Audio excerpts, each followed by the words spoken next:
Assalamu alaikum wa rahmatullah, bismillah, walhamdulillah, wa salatu wa salam ala rasulillah, sallallahu alayhi wa sallam. Brothers and sisters, I figured I'd do a little short clip here. Well, maybe a little longer than the last one. But I want to give some points here. I want to talk about something that a lot of the brothers go through, especially people that are coming into Islam from Jahiliyyah, from the streets, from the prisons, from paganism, all kind of stuff, atheism. But this is more so, geared towards people who are coming in from, being ex-felons or gang members. I think a lot of us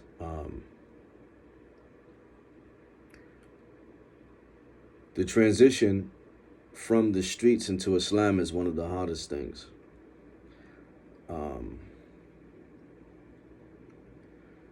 Because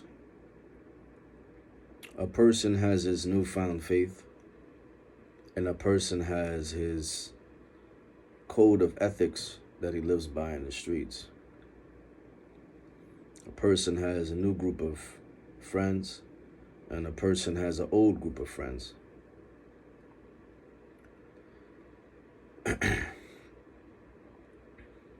So that transition from the streets into Islam is one of the hardest things and the highest mountains one will have to climb.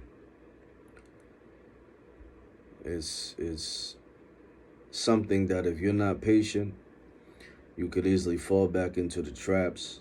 You could fall back into the issues and the fame and things that come along with that type of lifestyle. But the reason why I'm speaking on the issue is because I was one of those people. I entered into Islam in 2008 while doing a jail sentence. Now, this jail sentence I received from the judge was approximately, it was 2 years, 1 year on and after, which means that after you do 2 years, you have 1 more year to do on and after. It's not concurrent, right? And this is rare because I was in there for a first offense, weapons charge.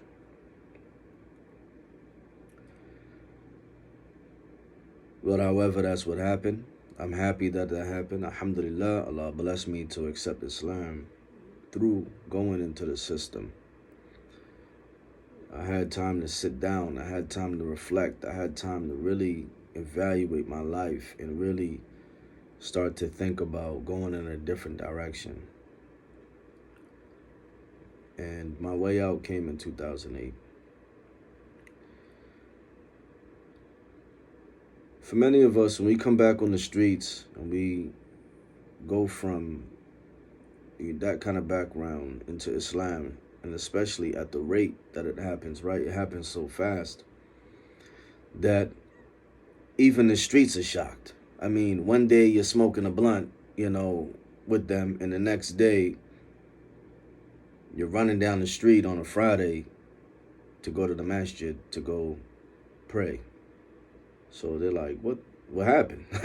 I mean, like, what happened? This dude overnight just all of a sudden, like, what happened? Did he have this planned? Or a lot of people don't understand when Allah subhanahu wa ta'ala guides you. He guides you, and it doesn't take long. He simply says be, and it is, right? So how do we transition? This is the thing. How does one transition from that type of lifestyle into such a pure, such a realistic, authentic, truthful way of living, in kind of a total opposite? The biggest problem is if you are on the streets, how do you get away from these old enemies you had? These people whom you may have hurt. There's been years and years and years and years of fighting between you guys, right? So how can a person do that? You know, what's the answer? To be honest, Allah says in the Quran, this is the straight path. And mix this up with no other way. Right? So follow the straight path. Do not mix it up with any other way. Do not contaminate what you are upon. Right? In any way, shape, form, or fashion, whatever it is, keep it pure and stay on what you're upon. That's truthful, that's correct. Stay on it.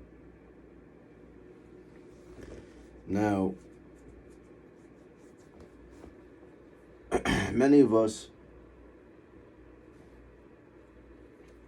we run into these old enemies, we run into these people, we run into the old friends trying to get us to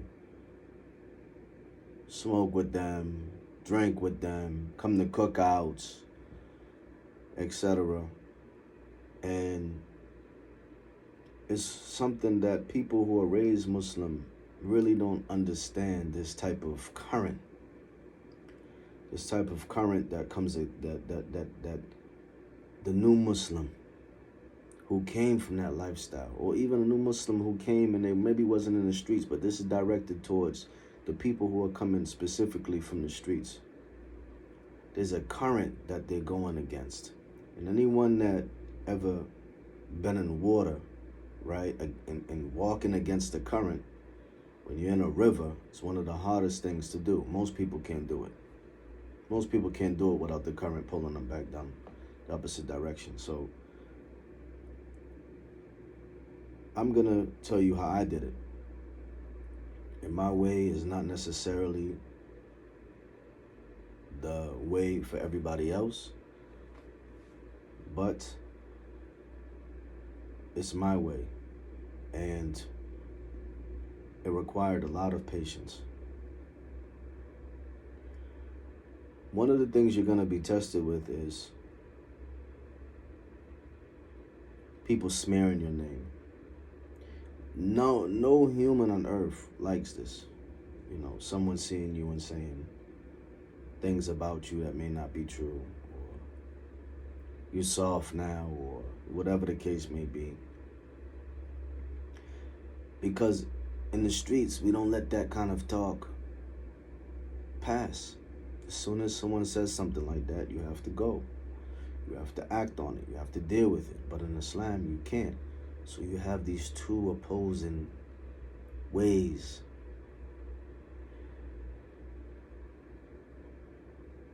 And the way I overcame it is I made it clear when I came into Islam. I made it clear to people who I may not have liked and they may not have liked me. Listen, I waited until I caught them at a very vulnerable moment, usually when they're by themselves. If I see them in a group of people, I'm not going to say anything, because they're going to act up. It's common sense. When you catch a man by himself and he knows your capabilities, different story. So there was some times I would catch people one by themselves, right? And I just let them know, listen, man, you know, I'm a Muslim now, right? I don't have any friends from that type of way. I don't associate myself with that stuff anymore. You don't have to worry about me, and I don't want to have to worry about you.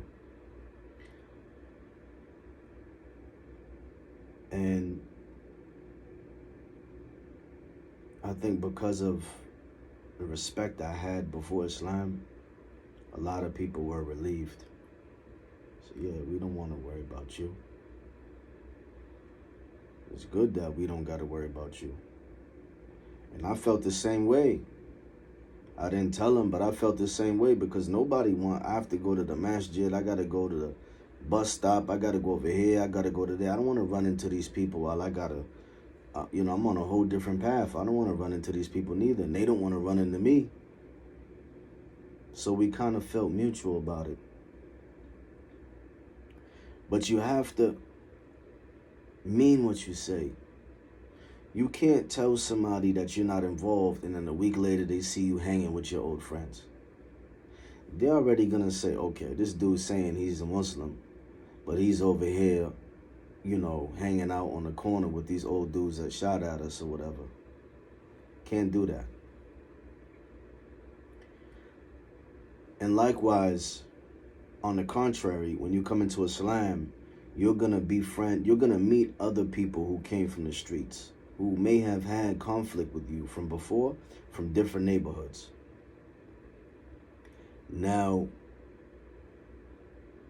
when your old friends see you with these people because they're Muslims, your old friends may say, yo, how's this dude hanging with so-and-so? Like, I thought he was a Muslim, hanging with so-and-so. You don't know so-and-so's a Muslim too. But because y'all are from opposing sides, he's saying, oh, you gonna go hang with these people and not with us? Okay. So likewise, your friends can have animosity with you as well. The best way to stay clear of that is to stay away. Right? To stay away. Even me. I had to stay away from certain people who were even Muslims because they were still kind of dibbing and dabbing and things, and I didn't want my old friends to see me around them and get the wrong idea. So you have to be wise. You have to basically stay with people that you know are upon Quran and Sunnah, who have good character and doing the right thing. You're going to be tested with things, transitioning into Islam. You're going to be tested with people seeing you with a long cloak on, a long, a thobe on and izar, whatever. And people are going to say things. You're going to see people see you growing your beard. You're going to see them old girls that were friends with you that may want to hug you and touch you and how you doing, all this. And, hey now. I can't be hugging and all of that. And they'll slander you after that. I seen, he talking about he can't hug me and, acting all brand new. See, and you got to deal with that too. But you got to be patient, because patience always wins. Patience always wins. The more you train yourself to be patient, the more you train yourself to strive and really not pay that much attention and give in to emotions, your body, after a while, you will just become that way, where things are just like, hey, whatever. But it took a long time for me, and even being tested with certain situations where you may see old people that you didn't get to clear up the air, clear the air with them, and I remember for me, I had, seen someone who, I've hated for many years. And, it was a fitna. There's times I would go home and literally be shaken. I'd be shaken because of this immediate, this thing would just kind of take over inside. And I had to understand it's an emotion. It's an emotion. I had to increase in my salat and things like that to deal with this particular, because this person tried to kill me. So I had to really understand myself first and foremost. I had to understand certain things and stay away from certain areas, stay away from certain places. If I know that I may see these individuals, stay away. It doesn't make you any less of a man for being safe and knowing yourself, because at the end of the day, it's going to be you sitting inside a 6x9 jail cell talking about, Assalamu alaikum, how can you, my money's a little low on the books, bro. You send some bread. Come on, man. We don't have time to be playing like that. SubhanAllah. You have to make sure your companions are good. You have to make sure you have good examples around you of how you should be. People that are implementing the sunnah of the Prophet sallallahu alaihi wasallam. This will teach you how you're supposed to behave when you're dealing with ignorance. My advice is to hang with the elders. Be around old people. Old people, subhanAllah, there's so much khair being around the older generation. So much experience in life. So much things that a younger person or person my age is not going to give me. It's rare. They're not going to benefit me in that way, so I took a lot of the elders as my companions who I knew were upon the Kitab wa Sunnah in the way of the pious predecessors. And they would always give me advice about their experiences and what I should do in my experiences and the similarities, that we have, even though we're so different in age. And I would always say to myself, if this person did it, I can too. If this person changed their life and walked away, I can too. But you need patience. Allah loves the patient. And it's not something that's easy. You're gonna have to fight and struggle, and you're gonna have to go through it with yourself, man.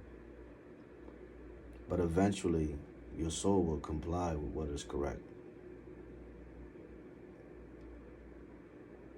Companionship in Islam will either make you or break you, right? As the Prophet ﷺ said, man is on the deen of his companion. I don't care who you are. If you have a friend who is bad, eventually you will learn his ways, or you will fall back into things that were bad. It may take a year, it may take 5 years, but eventually you will fall back into that trap. If that person doesn't become like you, then you're going to become like them. But there's no way you guys can be together and hang out without one behaving like the other. If you guys do not behave like each other, you will end up in conflict and end up splitting anyway. So you have to choose your friends wisely in Islam, and actually finding a real good, truthful, reliable friend in Islam is hard. And it's sad, but it's very hard. Most people are opportunists. They're opportunists. They're with you for convenience. They're around you because you're funny, or whatever the case may be. The minute someone else comes along, or the minute you get in a situation with them, it's as if you never knew each other. So to actually find people who truly fear Allah and follow the Prophet ﷺ is not easy. It's one of the hardest things that you're gonna have to learn. You're gonna have to go fishing. You're gonna have to fish to skim between who's who. Right? You're gonna meet so many people, and you gotta skim who's this, who's that. Is this person good? Is that person? You're gonna have to learn yourself who's who. But a good companion will help you tremendously in avoiding falling back into Jahiliyyah, falling back into the street ways, falling back into the women and the drugs and whatever else people may have been into, right? And we're in need of these good companions more than anybody, because we're fresh. We lived our whole life thinking that this way of living, that our way of living was correct. We lived our whole life thinking if somebody talk crazy to you, you're supposed to bust them upside their head, no matter what the consequences are. In Islam, that's not the way things work.